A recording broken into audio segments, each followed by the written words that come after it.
Well, let's stay then with that tension between top scientists in the country which have exposed themselves within the public eye. Joining us is regular contributor and Bhekisisa Centre for Health Journalism editor Milan. Mia, good evening. You've certainly written a fascinating piece on the politics that's at play, not just between the politicians, but also the scientists who have a lot to gain and even lose out of this process.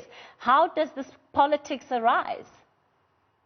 Yes, Kathy, I think too many of us scientists look like quiet people in white lab coats, but the reality is that it's a world with a lot of rivalry and intense politics and competition when you get to the top, just like in other fields. And the stakes are pretty high. First of all, the rewards for scientific discoveries are very gratifying. And in the case of medical research, discoveries can lead to lucrative patents for subsequent diagnostic tests, from which researchers can generate huge profit. So in the case of COVID-19, many research organizations are, for instance, trying to develop vaccines, and many are doing research on rapid tests that can be used to diagnose people. And some of those tests are already in use, and around the world, countries are competing to buy them.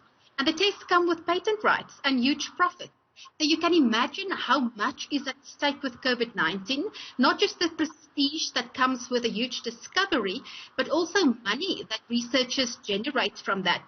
And to be able to come up with a test or a vaccine, scientists need to conduct clinical trials, which are incredibly expensive. And the only way researchers can afford to do these trials is to get funding from donors. So that's lots of competition among them for funding, and part of getting that funding is to be visible to donors. So top researchers compete for visibility by making their voices heard at meetings and also in the media. Sure. Of course, a part of what this has led to now, and many South Africans are seeing itself play out, is what looks like very different views from the scientific community that are all advising the minister, and questions now of whether or not what the minister ultimately decides to do can be trusted, depending on which scientist he's going with. So yes, we've seen op-eds that different committee members have written in the media, and they've also been quoted in articles which criticize each other or complain that their advice is not being taken seriously by the government.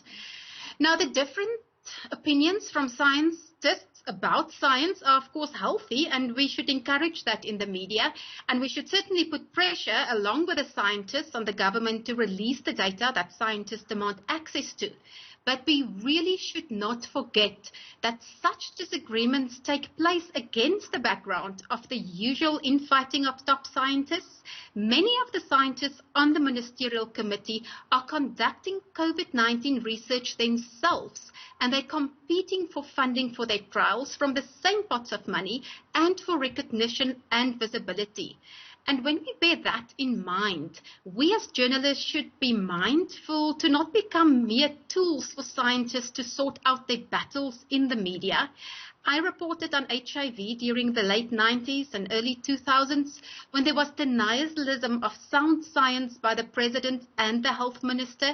And while the media played an important role to put pressure on the government to implement science-based policies, the reporting also often led to very polarizing and damaging narratives that did little to help anyone other than the HIV denialists. So we should be careful. All right, Milan, thank you so much for joining us on The Pulse. And of course, you can find that particular article on the Bhekisisa Health Journalism website.